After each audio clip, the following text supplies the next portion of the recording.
It was January 15th, 2026, at 2:47 a.m. when a dream so violent, so consuming, drove me to the Alpine plateau above Zermatt.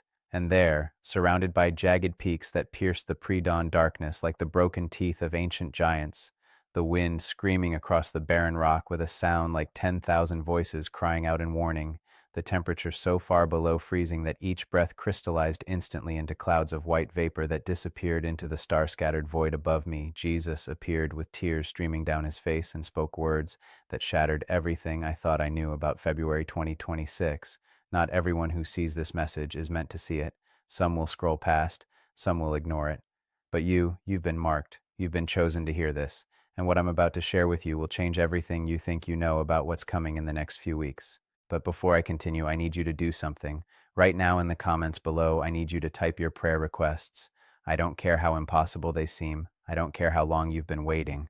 Type them out, because there are people in this community, true believers who haven't bowed the knee to the watered-down, comfortable Christianity that's put the Western Church to sleep, who will stand with you in prayer. And if you're one of those true believers, if you're someone who wants to be part of what God is doing in these final moments, hit that subscribe button right now. This isn't about building a platform. This is about gathering the remnant, the ones who have eyes to see and ears to hear. Many of you know me as the actor who portrays Jesus in The Chosen, and I want to be clear about something. I'm not Jesus. I'm just a broken man who's been given the extraordinary privilege of portraying him. But that very process, spending years studying his words, his character, his heart, has opened me up to encounters I never expected. Encounters that have left me undone. Encounters that have shown me things that are coming, things that most Christians are completely unprepared for. What happened on that Alpine plateau wasn't acting, it wasn't imagination. It was as real as the frozen ground beneath my feet, as real as the wind that threatened to push me off the edge of that cliff, as real as the tears that froze on my cheeks in the sub-zero cold. Let me take you back to how I got there. I'd been in Switzerland filming a project, and for 3 nights in a row, I'd had the same dream. In it, I was standing on a mountain, and Jesus was weeping. Not the gentle tears you see in paintings. These were the kind of tears that come from the deepest place of grief, the kind that shake your entire body. And in the dream, he kept saying the same thing over and over. February, tell them about February. They're not ready, they're not ready, they're not ready. The third night, I woke up at 2:30 a.m., and I knew I couldn't stay in that hotel room. Something was pulling me, drawing me up into the mountains. I dressed in layers, thermal underwear, fleece, a down jacket, winter boots, gloves, a headlamp. The hotel staff thought I was insane when I asked for directions to the trail that led to the Alpine plateau. Sir, it's the middle of the night. It's dangerous. The temperature up there is 20 below zero, but I couldn't explain to them what I was feeling. This urgency, this desperation, this sense that if I didn't go, I would miss something crucial, something that wasn't just for me, but for everyone who would eventually hear this message. The hike took 90 minutes. 90 minutes of climbing through darkness, the beam of my headlamp cutting through the blackness, illuminating patches of ice and snow, the trail markers barely visible. My lungs burned from the cold air and the altitude. We were above 10,000 feet. My legs ached. My face went numb despite the balaclava covering everything but my eyes. But I kept climbing. And when I finally reached the plateau, when I emerged above the tree line into that vast expanse of rock and ice and wind, I understood why I'd been called there. The stars. Oh, the stars. There were millions of them, billions of them, spread across the sky in a river of light so bright I could see my shadow on the snow. The Milky Way stretched from horizon to horizon, like a pathway to heaven itself. And all around me, the peaks of the Alps rose up like silent witnesses. The Matterhorn to the south, its distinctive pyramid shape black against the star glow, and dozens of other mountains whose names I didn't know, all of them crowned with snow that seemed to emit its own faint luminescence. The wind was ferocious. It came in gusts that nearly knocked me off my feet, howling across the plateau with a sound that was almost alive, almost conscious. I could hear it whistling through the rocks, moaning through the ice formations, and underneath it all, a deeper sound, like the earth itself was groaning. I stood there, my back to a large boulder to shield myself from the worst of the wind, and I did something that probably sounds crazy. I spoke out loud. Jesus, I'm here. I don't know why, but I'm here. If you have something to say to me, I'm listening. For a long moment, nothing. Just the wind, just the cold, just the stars. And then the wind stopped. Not gradually, not slowly. It just stopped, like someone had flipped a switch. The sudden silence was so profound it was almost painful. My ears rang with it, and in that silence I heard my own heartbeat, loud and fast, and my breathing quick and shallow. And then I heard his voice. Jonathan. I spun around, and he was there, standing 10 feet away from me, on the edge of the plateau where the ground dropped away into a 1,000-foot chasm. He was wearing simple robes that moved slightly in a breeze I couldn't feel, and his face was exactly as I'd seen it in my dreams, streaked with tears, eyes red from weeping, an expression of such profound grief that I felt my own chest constrict with sympathetic pain. Lord?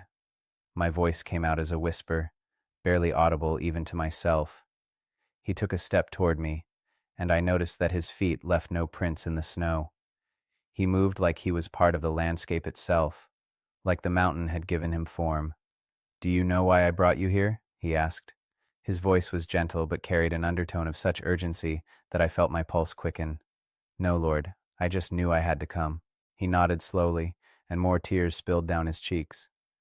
I brought you here because what I'm about to show you, what I'm about to tell you, requires this. He gestured to the vast landscape around us, the mountains, the stars, the endless expanse of creation. It requires you to see how small you are, how small all of humanity is, and yet how much I love you, how much I love every single soul that walks the earth. He moved closer, and I could see his face more clearly now. The same face I'd studied for years, the same face I'd tried to portray with honor and reverence. But this was different. This was real. This was him. February 2026, he said, and his voice broke on the words. Oh, Jonathan, February 2026. What about it, Lord? What's coming? He turned away from me, facing the eastern horizon where the faintest hint of pre-dawn light was beginning to touch the sky. A shaking unlike anything the modern world has experienced. Not just physical, though there will be physical manifestations, but spiritual, a shaking of everything that can be shaken, so that what cannot be shaken will remain. I felt my legs go weak. What kind of shaking? He was quiet for a moment, and in that silence the wind began again, but different this time, softer, almost like a whisper, and in that wind I began to hear things, voices, millions of voices, some crying out in prayer, some screaming in fear, some silent in despair. Do you hear them? Jesus asked, not turning around. Yes, I whispered. What is that? That is February. That is what's coming. A moment when the veil between the spiritual and physical realm will grow thin, when every person on earth will be confronted with a choice they can no longer avoid, when the comfortable middle ground that so many Christians have built their lives upon will collapse beneath their feet. He turned back to me, and the intensity in his eyes made me take a step backward. The church, my bride, has been asleep, lulled into complacency by prosperity, by entertainment, by a gospel that promises comfort instead of crucifixion. And in February, the alarm clock goes off, and it will be loud, and it will be shocking, and many, many people who call themselves by my name will not be ready. What will happen? I asked, my voice shaking. Please, Lord, what exactly will happen? He raised his hand, and suddenly the sky above us changed. The stars remained, but overlaid on them, like a vision projected onto the heavens themselves. I saw images, scenes, moments. I saw financial systems collapsing, not slowly, not gradually, but suddenly, like a house of cards in a windstorm. I saw people checking their bank accounts and finding them empty. I saw panic in the streets of major cities. I saw grocery stores with bare shelves. I saw the comfortable, secure life that so many had built their faith upon crumbling in a matter of days. But that wasn't the worst part. The worst part was what I saw happening in the churches. I saw buildings that had been full on Sundays standing empty. I saw pastors abandoning their pulpits. I saw Christians, people who had raised their hands in worship services, who had served in ministries, who had called themselves believers for decades, walking away, just walking away. Because when the crisis came, when the comfort disappeared, their faith disappeared with it. No, I whispered, tears streaming down my face now, freezing on my cheeks just as his were. No, that can't be right. That can't happen. It will happen, Jesus said, and his voice was firm now, authoritative. Because their faith was never in me. It was in their circumstances. It was in their bank accounts. It was in their comfort. It was in their health. It was in their plans. And when all of that is shaken, when all of that is removed, what's left? What remains? He stepped closer to me, so close I could have reached out and touched him. Only those who have built their lives on the rock. Only those who have died to themselves. Only those who have counted the cost and decided I am worth everything. Those are the ones who will stand. Those are the ones who will shine like stars in the darkness that's coming. I was shaking now and not from the cold.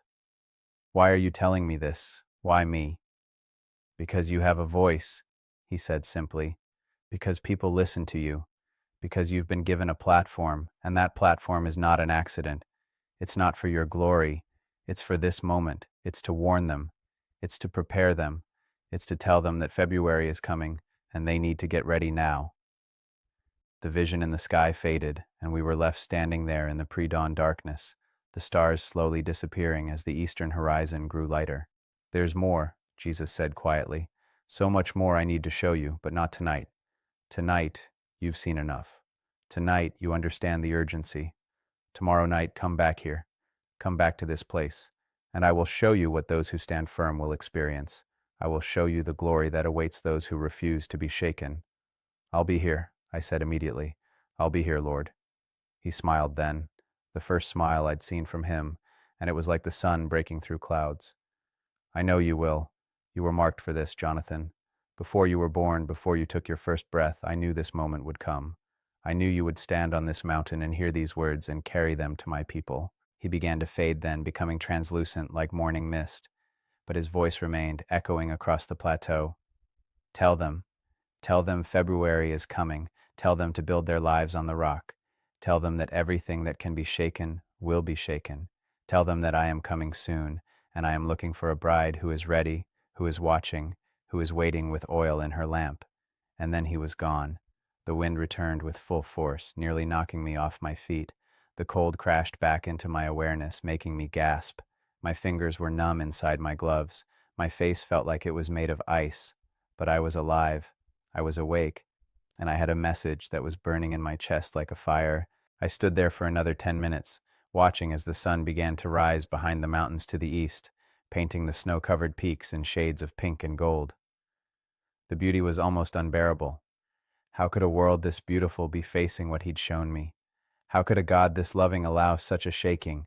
But even as I asked the questions, I knew the answers. Because he'd shown me. Because the shaking wasn't punishment. It was mercy. It was one final wake-up call before the end. It was his love refusing to let his people sleepwalk into eternity unprepared. I made my way back down the mountain as the sun rose higher, my mind racing, my heart pounding. I knew what I had to do. I knew I had to share this message, no matter how crazy it sounded, no matter how many people would mock or dismiss it. Because you, the person reading this right now, you were meant to see this. You were meant to hear this. You've been marked just like I have. And the question is, what are you going to do with this information? Are you going to scroll past? Are you going to dismiss it as the ravings of an actor who's spent too much time playing Jesus? Or are you going to take it seriously? Are you going to examine your own life and ask yourself the hard question, if everything I've built my security on was taken away tomorrow, would my faith survive? Tomorrow night I'm going back to that plateau. I'm going back to meet with him again. And when I do, I'll share with you what he shows me next. Because this is just the beginning. This is just the warning. There's so much more you need to know about February 2026 and what's coming. But for now, I need you to do something. I need you to get on your knees, right now, wherever you are. And I need you to pray. Pray for discernment. Pray for strength. Pray for the courage to face what's coming. And pray for me that I would have the wisdom and the boldness to share everything he shows me, no matter how difficult it is to hear. The clock is ticking. February is coming. And ready or not, everything is about to change. I barely slept that day. How could I? Every time I closed my eyes, I saw his face. Those tears. That grief. The vision of churches emptying, of faith collapsing like sandcastles before a tsunami. I lay in my hotel room as the sun tracked across the sky, my body exhausted from the climb and the cold, but my mind racing, spinning, unable to rest. At 1 a.m. on January 16th, I gave up trying to sleep. I dressed again in my winter gear, added an extra layer this time, packed a thermos of hot coffee, and headed out into the darkness. The hotel night clerk didn't even question me this time, just nodded with a knowing look, as if he understood that some journeys can't be explained, only taken. The hike up was different this time. I knew the path now. My legs remembered the rhythm of the climb. But there was something else, too, an anticipation that made my heart race, a mixture of fear and eagerness that I'd never experienced before. I was about to meet with Jesus again, the actual, living Jesus, and he was going to show me more about what's coming in February. I reached the plateau at 2:30 a.m. earlier than the night before. The stars were even more brilliant tonight. The moon had set, leaving nothing but pure darkness punctuated by those billions of points of light. The temperature had dropped further. My weather app showed minus 25 degrees Fahrenheit. The wind was calmer tonight, though, moving across the plateau in steady currents rather than violent gusts. I found the same boulder I'd sheltered behind the night before and sat down on a flat rock nearby, my back against the stone, facing east toward where the Matterhorn rose like a black pyramid against the starfield. I poured myself some coffee from the thermos, the steam rising in thick clouds that disappeared into the darkness. The warmth of the cup in my hands was a small comfort against the brutal cold, and I waited. Minutes passed, 5, 10, 15. I began to wonder if I'd misunderstood, if maybe he'd meant something different when he said to come back. But then I remembered his words. You were marked for this, Jonathan. Before you were born, I knew this moment would come. I stood up, set down my coffee, and spoke into the darkness. Lord, I'm here. I came back, just like you asked. I'm ready to hear whatever you need to tell me. The response was immediate. The stars directly above me began to brighten, intensifying until they were almost painful to look at. And then, like a curtain being drawn back, the sky opened. I don't know how else to describe it. It was as if the physical heavens peeled away to reveal something beyond, something more real than reality itself. And he descended, not walking this time, descending, surrounded by light that should have been blinding but somehow wasn't. He touched down on the snow-covered rock about 20 feet from me, and the light faded to a soft glow that emanated from him, casting long shadows across the plateau. You came back, he said, and there was warmth in his voice. Approval. I had to, I replied, my voice shaking. Lord, I haven't been able to stop thinking about what you showed me, the collapse, the church's emptying, the faith that fails when it's tested. I need to understand more. I need to know what to tell people. He nodded slowly and gestured for me to walk with him. We moved across the plateau toward the eastern edge, where the ground dropped away into a vast valley thousands of feet below. As we walked, I noticed that wherever his feet touched the snow, it didn't compress. He left no footprints. He moved through the physical world without being subject to it. When we reached the edge, he stopped and looked out over the valley. The first hint of dawn was beginning to touch the eastern horizon. Not sunrise yet, but that deep blue that comes before, when the world is caught between night and day. Do you see this valley? He asked. I looked down. Even in the darkness, I could make out the shape of it. A deep gorge carved by ancient glaciers with a river running through it far below, the water black and silver in the starlight. On either side, the mountains rose up, their slopes covered in snow and ice. Yes, Lord.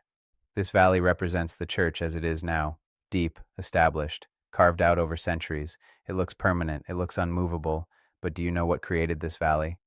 I thought about it. Glaciers, ice. Pressure, he said. Unimaginable pressure over vast periods of time. The weight of ice miles thick, moving slowly but irresistibly, grinding away everything in its path, reshaping the very bones of the earth. He turned to look at me, and his eyes reflected the starlight. February 2026 is when the pressure comes, not slowly, not over centuries, but suddenly, all at once. And the church, my bride, will be reshaped. Everything that is not built on me, everything that is not rooted in me, everything that is not truly of me will be ground away. You're talking about judgment, I said quietly.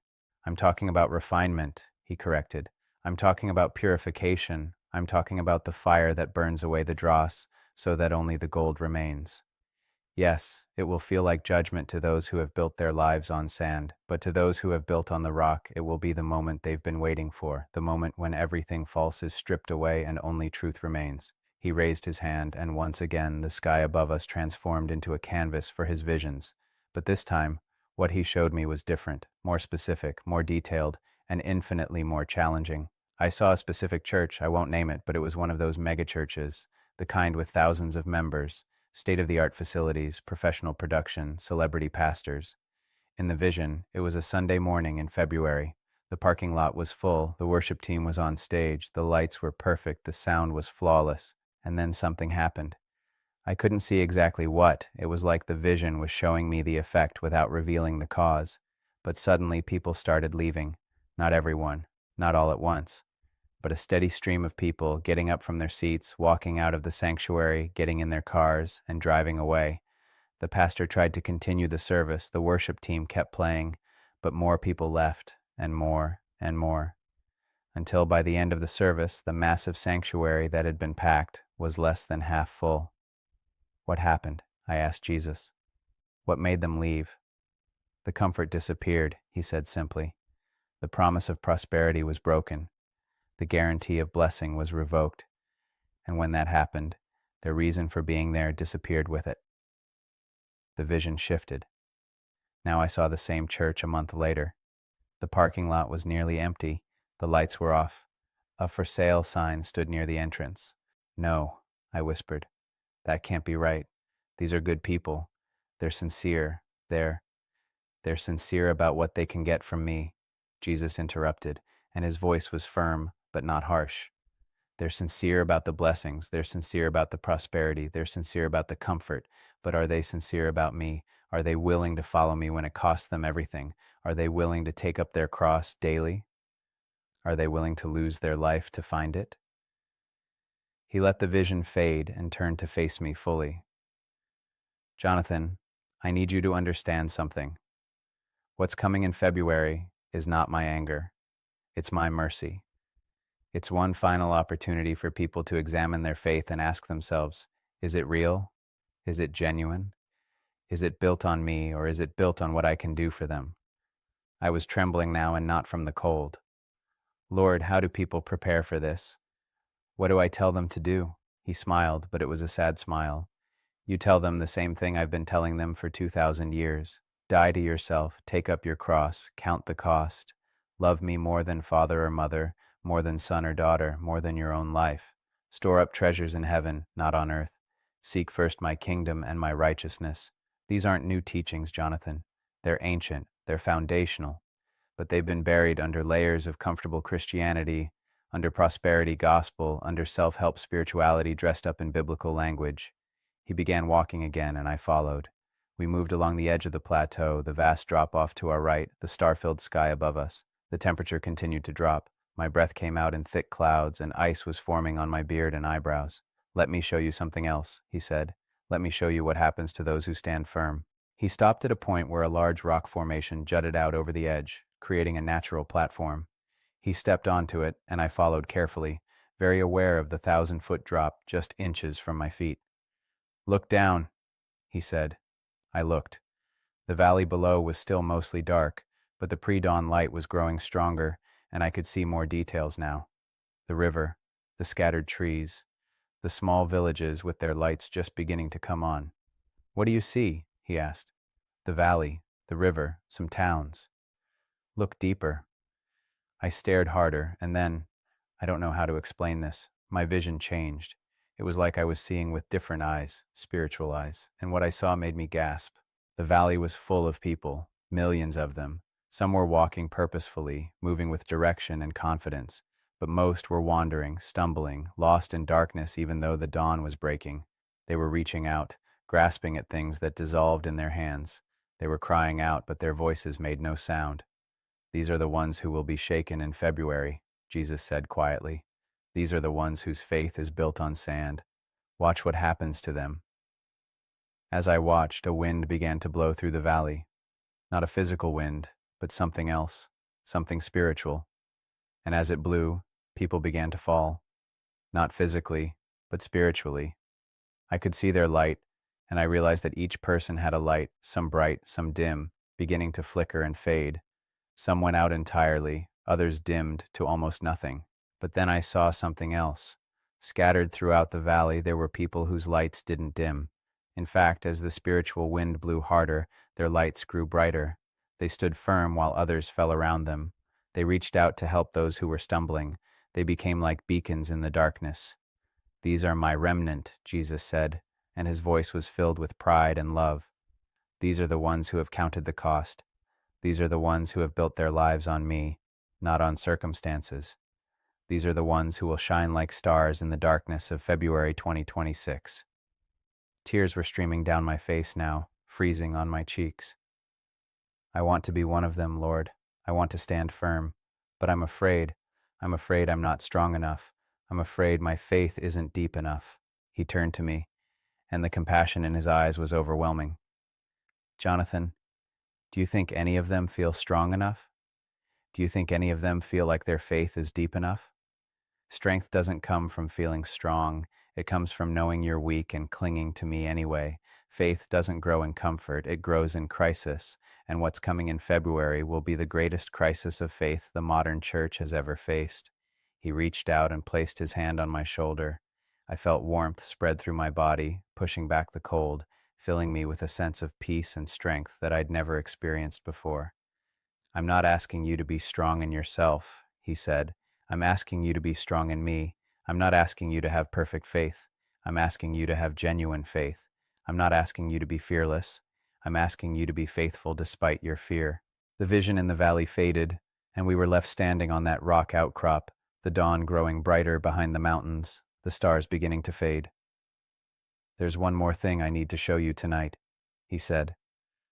"One more piece of the puzzle. But I warn you, this will be the hardest thing yet."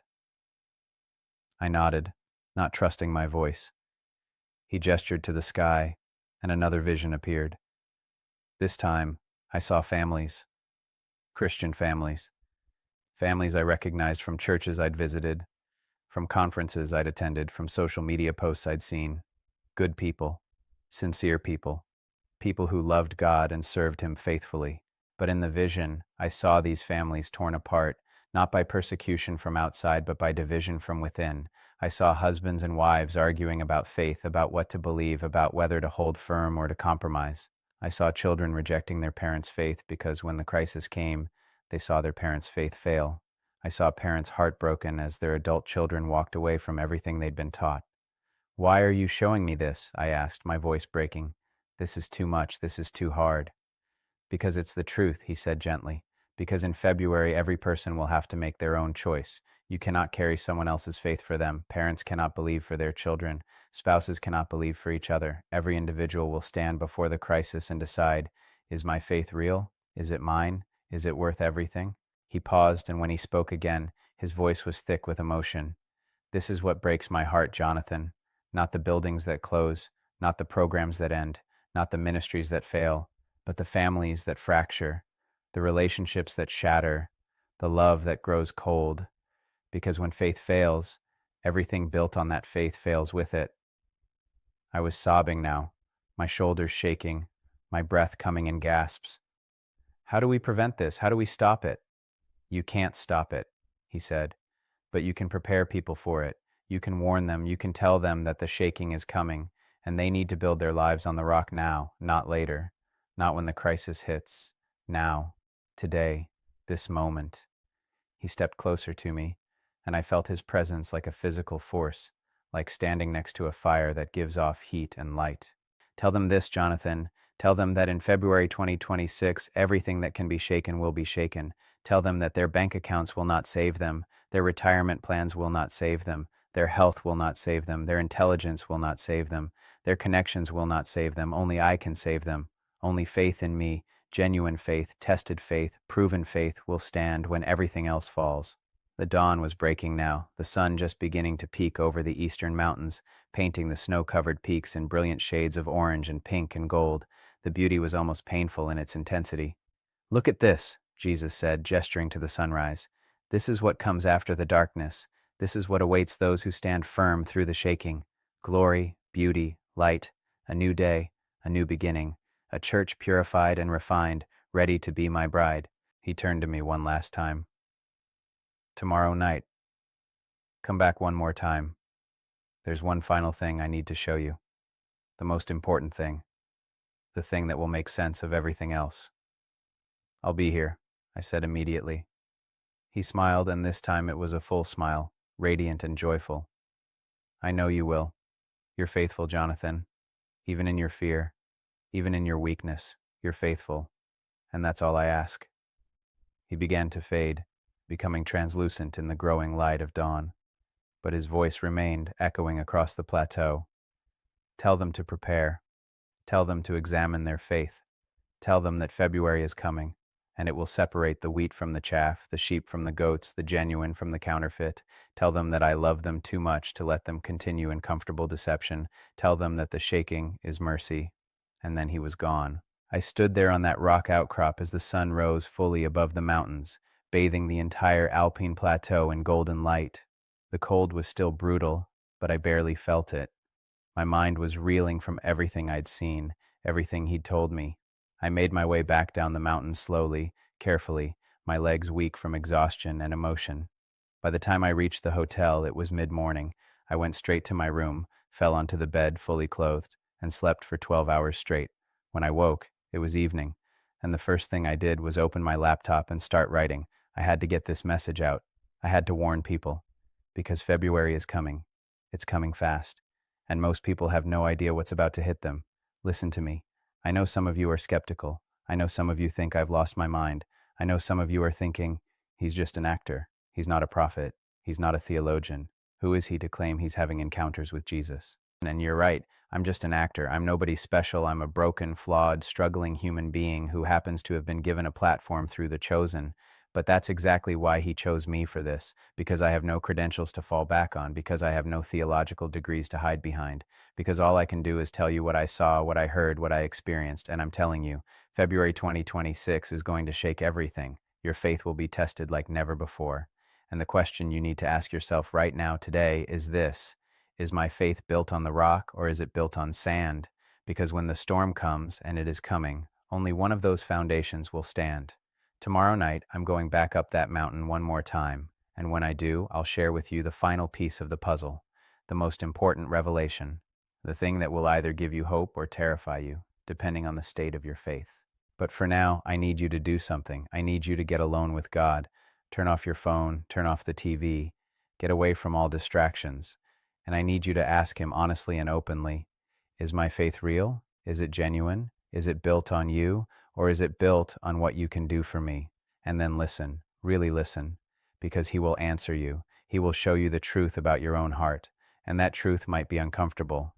It might be painful, but it's necessary, because February is coming. And ready or not, everything is about to change. One more night, one more encounter, one more revelation, and then you'll have everything you need to prepare for what's coming. I didn't wait until the middle of the night this time. At 11 p.m. on January 16th, just 2 hours after the sun had set, I was already on the trail, climbing back up to the Alpine Plateau. Something had changed inside me. The fear was still there. How could it not be? But it was overshadowed now by a desperate urgency, an understanding that what Jesus was revealing to me wasn't just information, it was a lifeline, a warning that could save countless souls if they would only listen. The climb was faster tonight. My body had adapted to the altitude, to the cold, to the brutal demands of the ascent. I reached the plateau by 12:30 a.m., and what I found there took my breath away. The sky was alive. The aurora borealis, the northern lights, danced across the heavens in waves of green and purple and blue, undulating like curtains in a cosmic wind. I'd never seen them this far south before.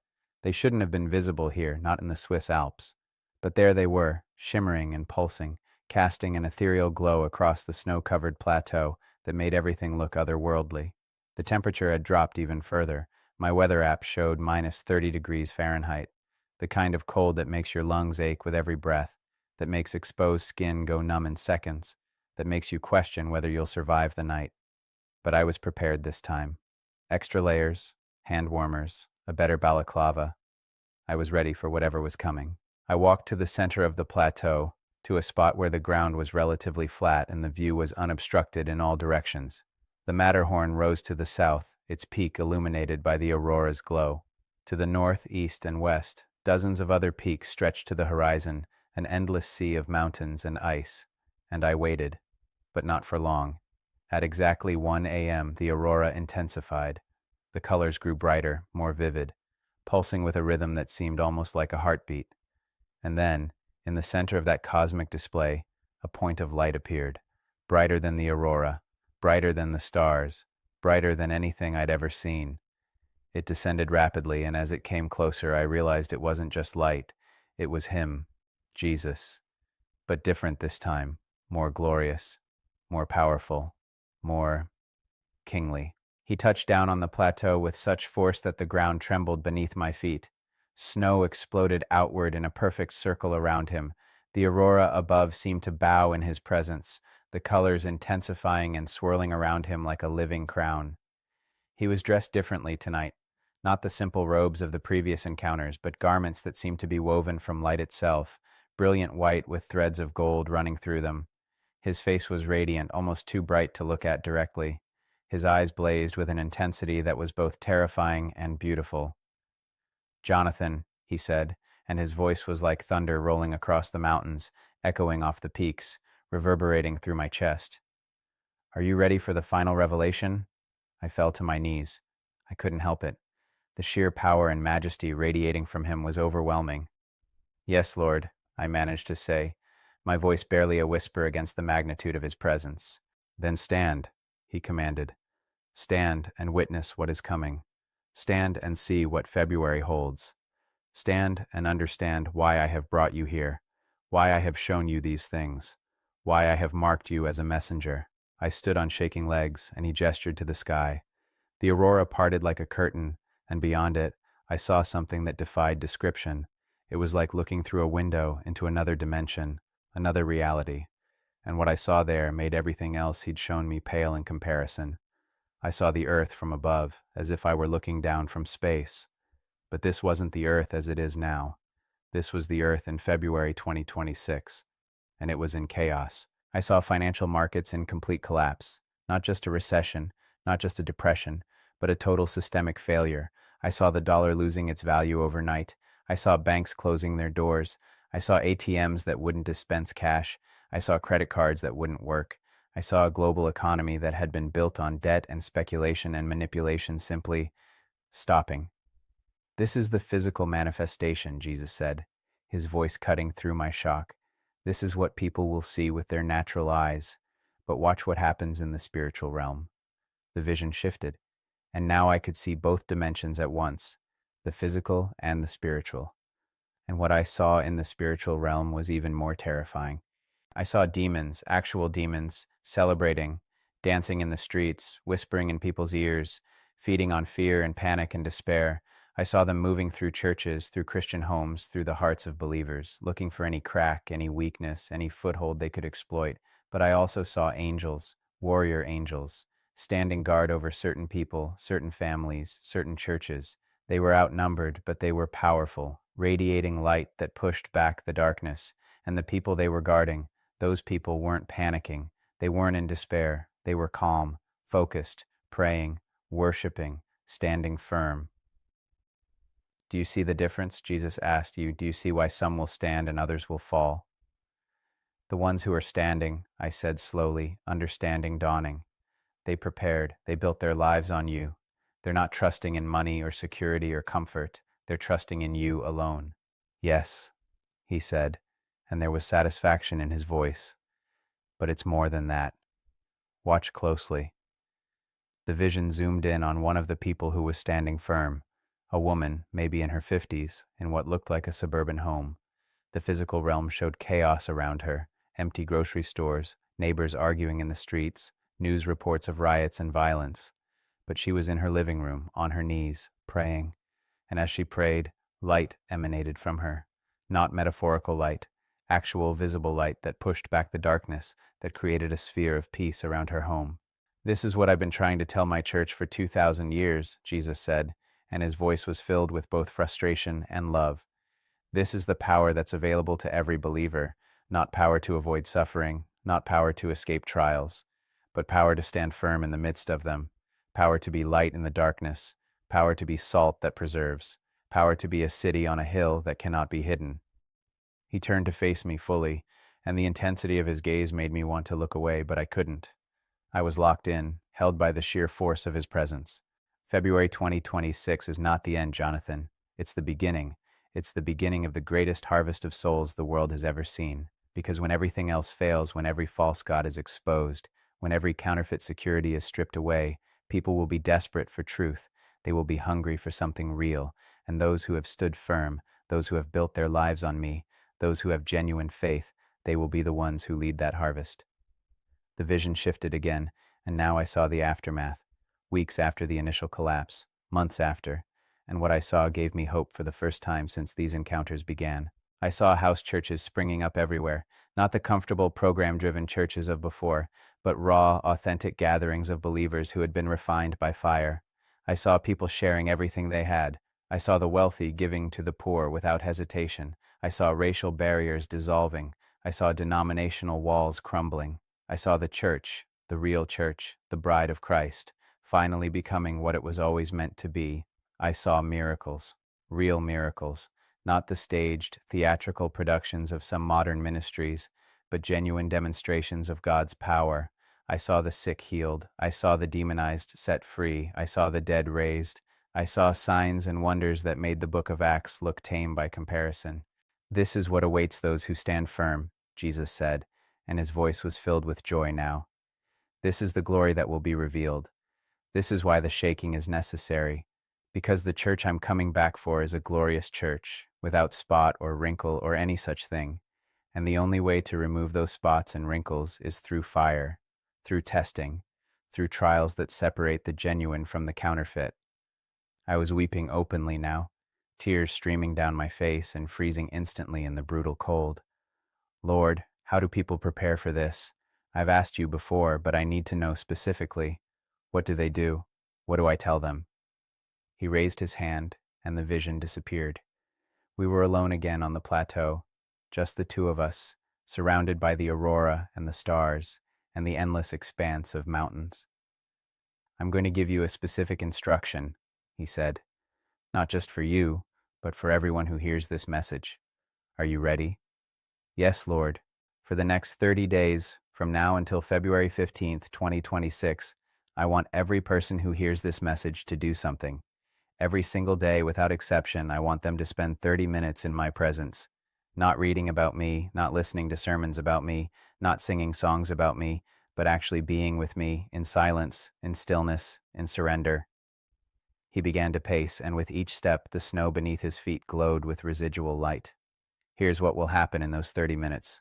For the first 10 minutes, their minds will race. They'll think about their problems, their schedules, their worries, their fears. That's normal. That's expected. They should just acknowledge those thoughts and let them pass like clouds moving across the sky. For the second 10 minutes, they'll begin to settle. Their breathing will slow. Their heart rate will decrease. They'll start to sense my presence faint at first, like a whisper at the edge of hearing. And in the final 10 minutes, if they persist, if they don't give up, if they push through the discomfort and the boredom and the restlessness, they'll encounter me, really encounter me.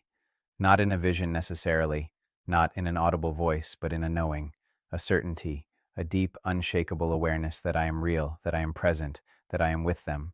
He stopped pacing and looked at me intently.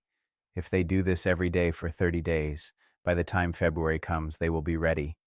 Not because they'll have all the answers, not because they'll know exactly what's going to happen, but because they'll know me.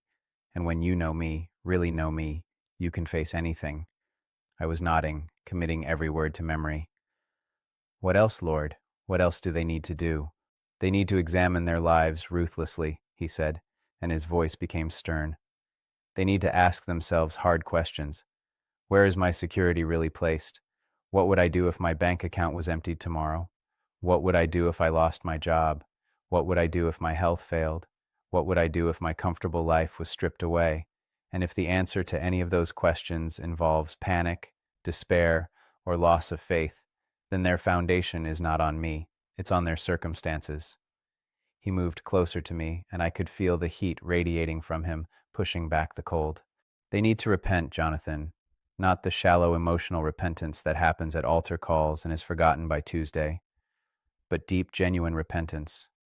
They need to identify every area where they've compromised, every place where they've chosen comfort over obedience, every moment where they've loved the world more than they've loved me, and they need to turn away from those things, completely, permanently, without reservation. The aurora above us intensified again, and I heard something, a sound like millions of voices singing in harmony, so beautiful it made my chest ache. "Do you hear that?" Jesus asked. "Yes. What is it?" "That's the sound of heaven," he said softly. "That's the sound of the angels and the saints who have gone before, all of them watching, all of them waiting, all of them anticipating what's about to happen on earth. Because February 2026 is not just significant for Earth, it's significant for all of creation. It's a turning point, a hinge moment in history. After February, nothing will be the same." He turned and walked toward the eastern edge of the plateau, where the first hint of dawn was beginning to touch the sky. I followed, and we stood together looking out over the vast expanse of mountains and valleys below. "I'm going to tell you something now that will be hard for many people to hear," he said, "but it's the truth, and truth is what sets people free." He paused, and when he spoke again, his voice was heavy with sorrow. "Many who call themselves Christians will fall away in February. Many who have been in church their entire lives will walk away from the faith. Many who have served in ministries, who have led worship, who have taught Sunday school, who have been respected as spiritual leaders, they will abandon everything when the crisis comes. Because their faith was never real. It was cultural, it was social, it was comfortable, but it was never genuine." I felt like I'd been punched in the stomach. "How many, Lord? How many will fall away?" He was quiet for a long moment, and when he answered, his voice was barely above a whisper. "More than you can imagine, more than anyone expects. The falling away that Paul wrote about in his letters, it begins in February 2026, and it will be devastating to watch." "But why?" I asked, my voice breaking. "Why does it have to be this way?" He turned to me and I saw tears on his face again. "Because I'm coming soon, Jonathan, very soon, and I'm coming for a bride who is ready, a bride who is pure, a bride who is faithful, and the only way to reveal who that bride truly is to remove everything else, to strip away the pretense, to expose the counterfeit, to shake everything that can be shaken so that only what cannot be shaken remains." The sun was rising now, breaking over the eastern mountains, and the aurora began to fade in the growing light. Jesus stood silhouetted against the dawn, his form still radiating that otherworldly glow. "I have one more thing to show you," he said, "the most important thing, the thing that will make sense of everything else." He raised both hands toward the sky, and suddenly I was no longer standing on the plateau. I was somewhere else, somewhere beyond time and space, and I was seeing something that human eyes were never meant to see. I saw the throne room of heaven. I can't describe it adequately. Words fail. Language fails. It was too vast, too glorious, too overwhelming. But I'll try. There was a throne, massive beyond comprehension, made of something that looked like crystal and fire and light all at once. And on that throne sat the Father. I couldn't see his face. It was too bright, too holy, but I could sense his presence, and it was like standing before the source of all love, all power, all authority in the universe. Around the throne were the living creatures that Ezekiel and John described, beings covered with eyes, with faces like a lion, an ox, an eagle, a man. They were singing, their voices like thunder and waterfalls and wind all at once. "Holy, holy, holy is the Lord God Almighty, who was and is to come." And there were the elders, 24 of them, dressed in white robes with golden crowns, falling down before the throne in worship. But what captured my attention was what I saw in the Father's hand, a scroll sealed with 7 seals, and standing before the throne was Jesus, the same Jesus who had been speaking with me on the mountain, but now in his full heavenly glory, appearing as a lamb who had been slain, with 7 horns and 7 eyes. And as I watched, he took the scroll from the Father's hand, and all of heaven erupted in worship. The living creatures, the elders, thousands upon thousands of angels, all of them singing, "Worthy is the Lamb who was slain, to receive power and wealth and wisdom and strength and honor and glory and praise." "Do you understand what you're seeing?" Jesus asked, and I realized he was standing next to me, both on the mountain and in this heavenly vision simultaneously. The scroll, I whispered, the seven seals, the book of Revelation. Yes, he said. And do you know what February 2026 represents? I shook my head, unable to speak. It's the beginning of the opening of the seals, he said quietly. Not all of them, not yet, but the first one, the white horse, the rider who goes out conquering and to conquer. And with that opening comes everything I've shown you, the shaking, the collapse, the falling away, but also the harvest, the glory, the refinement of my bride. The vision faded, and I was back on the plateau, the sun now fully risen, bathing everything in golden light. Jesus stood before me, back in his simple robes, his face gentle and compassionate.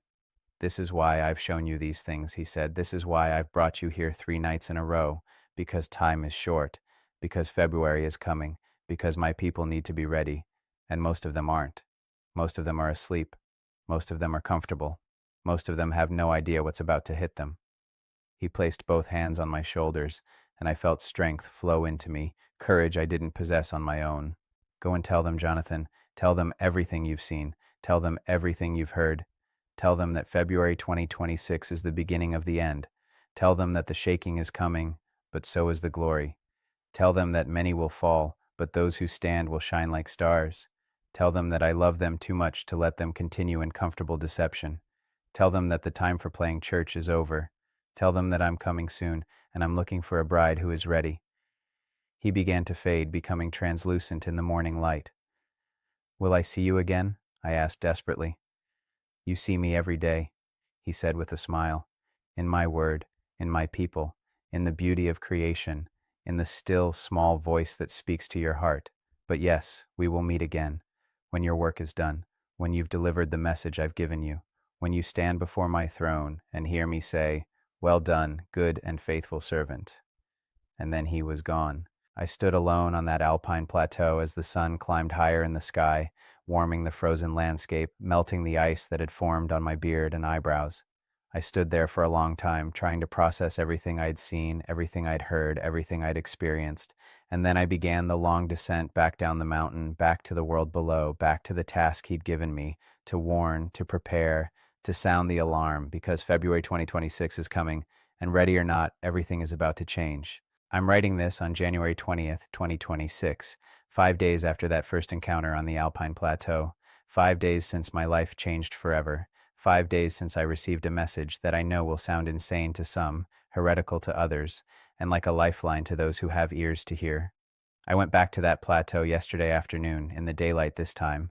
I needed to see it again, to walk the ground where I'd met with Jesus 3 nights in a row, to confirm in my own mind that it had really happened, that I hadn't imagined it all, that I wasn't losing my grip on reality. The hike up was different in daylight. I could see the trail clearly, could appreciate the stunning beauty of the landscape that had been hidden in darkness during my nighttime climbs. The snow-covered slopes sparkled in the afternoon sun. The sky was a brilliant blue, so clear and pure it almost hurt to look at. The air was still brutally cold, but without the wind, it was bearable. When I reached the plateau, I stood in the exact spot where he had appeared that first night. The boulder where I'd sheltered from the wind was still there, of course. The rock outcrop where we'd stood looking down into the valley was unchanged. The flat area where he'd descended in glory on that final night looked exactly as it had before, but it felt different, sacred, set apart, like ground that had been touched by the divine and would never be quite the same again. I knelt there in the snow, in the spot where I'd fallen to my knees before His Majesty, and I wept.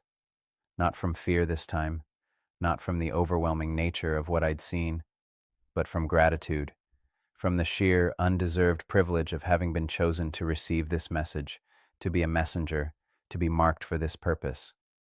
And as I knelt there, I heard His voice again, not audibly, not in a vision, but in that still, small voice that speaks directly to the heart. Tell them, Jonathan. Tell them everything. Hold nothing back. Don't soften the message. Don't make it more palatable. Don't worry about who will believe you and who won't. Just tell them. That's all I ask. Just be faithful to deliver the message I've given you. So that's what I'm doing. That's what this is. This is me being faithful. This is me delivering the message, regardless of the cost, regardless of the criticism, regardless of what people will say about me. because February 2026 is now less than 2 weeks away, and everything he showed me is about to begin. Let me be clear about something. I'm not a prophet. I'm not claiming to be. I'm not starting a new movement or a new denomination or a new theology. I'm just an actor who was given an encounter, a message, a warning, and I'm delivering it as faithfully as I know how. Some of you watching this have already dismissed everything I've said. You've already decided I'm crazy or deceived or seeking attention or trying to capitalize on my role in the chosen, and that's okay. I'm not here to convince you. I'm here to deliver a message to those who have been marked to receive it. But for those of you who are still listening, for those of you who feel something stirring in your spirit as you hear these words, for those of you who sense that there's truth here, even if it's uncomfortable, this part is for you. Here's what I need you to understand. Everything Jesus showed me on that mountain comes down to one central question. One question that every single person who calls themselves a Christian needs to answer honestly, without self-deception, without rationalization. Is your faith real? Not do you believe in God, not do you go to church, not do you read your Bible, not do you pray, not do you serve in ministry, but is your faith real? Is it built on Jesus Christ and Him alone, or is it built on what He can do for you? Is it rooted in who He is, or in the blessings He provides? Would it survive if everything comfortable in your life was stripped away? Would it stand if your bank account was emptied, if your health failed, if your plans collapsed, if your security disappeared? Because that's what's coming in February. A test, a shaking, a separation of the genuine from the counterfeit. And you need to know, right now, today, before it hits, where you really stand. Let me tell you what I've been doing since those encounters. Every single day, without exception, I've been doing exactly what He told me to do. 30 minutes in His presence, in silence, in stillness, in surrender, and it's been harder than I expected. I'm being vulnerable with you here. I'm being honest because I think you need to hear that this isn't easy, even for someone who just had 3 supernatural encounters with Jesus. My mind still races. My thoughts still wander. I still get distracted. I still feel restless and uncomfortable in the silence, but I push through. And somewhere around the 20-minute mark, something shifts. The noise in my head quiets. The anxiety in my chest eases, and I sense His presence, not dramatically, not with visions or voices, but with a deep, settled knowing that He is there, that He is real, that He is with me. And in those moments, I'm being changed, transformed, prepared for what's coming. That's what I'm asking you to do, starting today, right now. For the next 30 days until February 15th, commit to 30 minutes a day in His presence, not reading, not listening to worship music, not watching sermons, just being with Him in silence and stillness. Set a timer for 30 minutes. Find a quiet place where you won't be interrupted. Sit comfortably, but not so comfortably that you'll fall asleep. Close your eyes and just be still. When thoughts come, and they will come, don't fight them. Don't try to force them away. Just acknowledge them and let them pass, like watching clouds move across the sky. You notice them, but you don't grab onto them, and wait. Wait for Him. Wait for that moment when the noise quiets and you sense His presence. It might not happen the first day. It might not happen the first week. But if you persist, if you're faithful, if you show up every single day, it will happen. And when it does, you'll be changed. You'll be strengthened. You'll be prepared for what's coming in February. But that's not all. There are other practical steps you need to take. And I'm going to be specific here because Jesus was specific with me. First, examine your life for compromise. And I mean really examine it. Not a surface-level glance, but a deep, honest, ruthless inventory. Where have you chosen comfort over obedience? Where have you prioritized your plans over His will? Where have you loved the world more than you've loved Him? Where have you been lukewarm when He's called you to be on fire? Write it down, all of it, every compromise, every area where you know you're not fully surrendered, every place where you're holding back, hedging your bets, keeping one foot in the world while trying to keep the other foot in the kingdom. And then repent, not with words only, but with action. Turn away from those things. Cut them out of your life. Burn the bridges. Make it impossible to go back. Because when February comes, when the shaking starts, you won't have the luxury of half-hearted commitment. You'll either be all in or you'll fall away. Second, get your house in order. And I mean that both literally and figuratively. Literally, make sure you have some basic preparations in place. I'm not talking about building a bunker or stockpiling weapons. I'm talking about having some extra food and water on hand, having some cash available in case the banking system goes down, having a plan for how you'll communicate with family members if the power grid fails or the internet goes down. But more importantly, get your spiritual house in order. Reconcile with people you've been at odds with. Forgive those who have hurt you. Ask forgiveness from those you've hurt. Make restitution where you need to. Clear your conscience. Clean the slate. Because you don't want to enter the shaking with unresolved issues weighing you down. Third, find your people. Find a community of genuine believers who are taking this seriously, who are preparing, who are committed to standing firm no matter what comes. You cannot do this alone. You were never meant to do this alone. The church, the real church, not the building or the program, but the body of believers, is essential for what's coming. If you're in a church that's asleep, that's comfortable, that's more concerned with programs and productions than with genuine faith and authentic discipleship, you need to find a different community. I know that's hard. I know it feels disloyal, but your spiritual survival may depend on it. Find a house church, find a small group, find even just 2 or 3 other believers who are awake, who are watching, who are preparing, and commit to walking through this together. Fourth, simplify your life. Cut out everything that's not essential, every distraction, every time waster, every pursuit that's not directly related to knowing Him and making Him known, because time is short. February is coming, and you need to be focused, not scattered. That might mean cutting back on entertainment. It might mean spending less time on social media. It might mean saying no to commitments that have been draining your time and energy. It might mean making some hard choices about how you spend your days. But it's necessary, because when the shaking comes, you'll need every ounce of spiritual strength you can muster, and you can't build that strength if you're constantly distracted and depleted. Fifth, and this is crucial, start practicing now what you'll need to do then. Start living as if the comfortable life you've known is already gone. Start making decisions based on eternal values rather than temporal comfort. Start choosing obedience over convenience. Start prioritizing the kingdom over your own plans. Because if you wait until February to start living this way, it will be too late. The habits you need, the spiritual muscles you need, the faith you need, they're built now in the days and weeks before the crisis, not during it.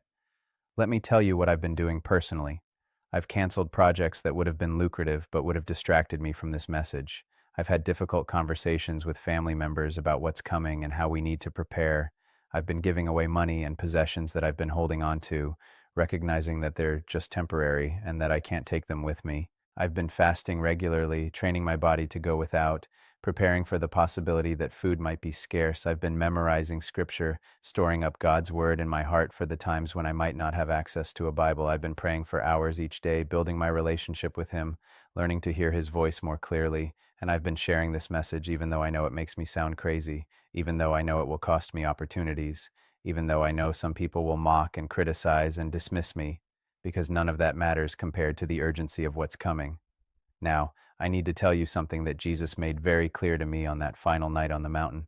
There's a deadline, not for the shaking itself, that's coming in February whether we're ready or not, but a deadline for preparation. February 15th, 2026. That's the date He gave me. That's the day when the window of preparation closes. After that date, you'll be dealing with the crisis itself, and it will be too late to build the foundation you need, so you have less than 4 weeks, 25 days from today. That's it. That's all the time you have to do everything I've just described, to examine your life, to repent of compromise, to build your relationship with Him, to find your community, to simplify and focus, to prepare spiritually, mentally, emotionally, and practically for what's coming. I know that sounds dramatic. I know it sounds alarmist, but I'm telling you what He told me, and I'm telling you that I believe Him. I believe every word He spoke to me on that mountain, and I'm staking my reputation, my career, my credibility on the truth of this message. Some of you are probably wondering, what exactly is going to happen in February? What's the specific event that triggers all of this? And here's the honest answer. I don't know all the details. He didn't show me everything. He showed me the effects, the consequences, the spiritual reality behind the physical events.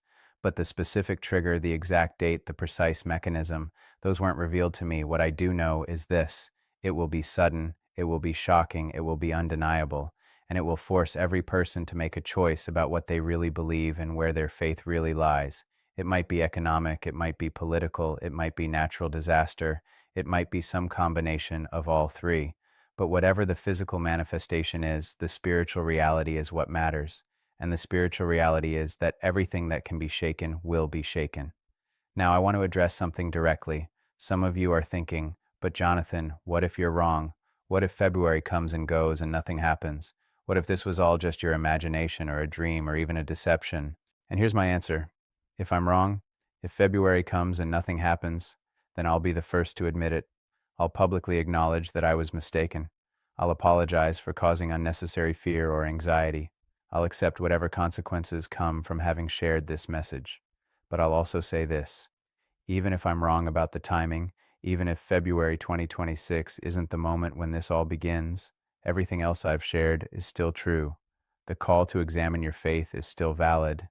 The need to build your life on the rock is still essential. The urgency of preparing spiritually for difficult times is still real. Because even if the shaking doesn't come in February 2026, it's coming. Jesus himself said that in the last days there would be tribulation such as the world has never seen. Paul wrote about a great falling away.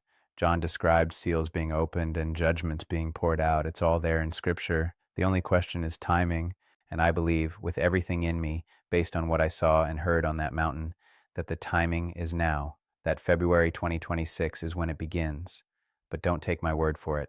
Don't build your faith on my testimony. Build it on Him. Seek Him yourself. Ask Him to show you the truth. Spend those 30 minutes a day in His presence and let Him speak to you directly, because ultimately, that's what this is all about. Not about me, not about my encounters, not about my message, but about you and Him, about your relationship with Jesus Christ, about whether your faith is real and whether it will stand when everything else falls. I want to read you something from Matthew 7, verses 24 through 27. Jesus speaking, "Therefore everyone who hears these words of mine and puts them into practice is like a wise man who built his house on the rock. The rain came down, the streams rose, and the winds blew and beat against that house, yet it did not fall, because it had its foundation on the rock. But everyone who hears these words of mine and does not put them into practice is like a foolish man who built his house on sand. The rain came down, the streams rose, and the winds blew and beat against that house, and it fell with a great crash." That's what February 2026 is. It's the rain coming down. It's the streams rising. It's the winds blowing. And every house, every life, every faith, every foundation will be tested. The question is, what is your house built on?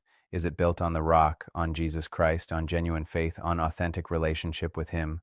Or is it built on sand, on comfort, on prosperity, on cultural Christianity, on what He can do for you rather than who He is?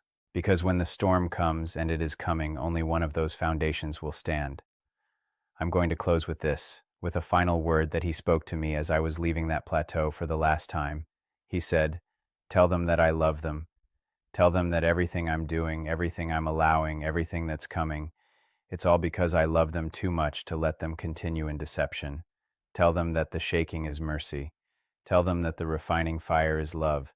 Tell them that I'm preparing a bride, and I will not settle for anything less than a bride who is pure, spotless, radiant, and ready." He paused, and then he said, "And tell them this: those who stand firm to the end will be saved. Those who endure will receive the crown of life. Those who overcome will sit with me on my throne.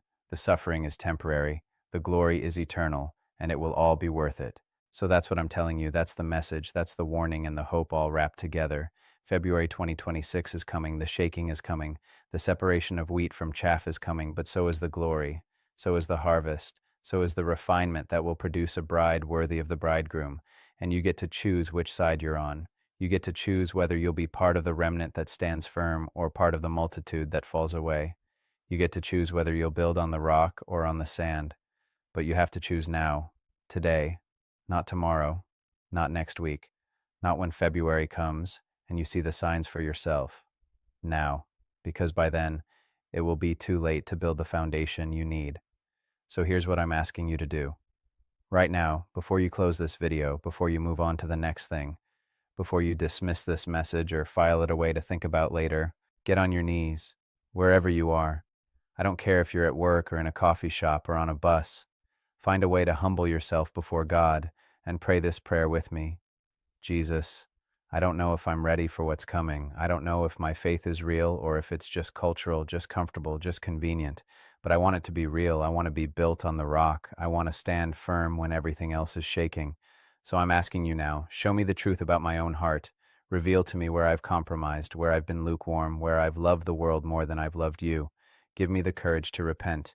Give me the strength to change. Give me the faith to stand. Prepare me for what's coming and use me to help others prepare. I surrender everything to you, my comfort, my plans, my security, my life. It's all yours.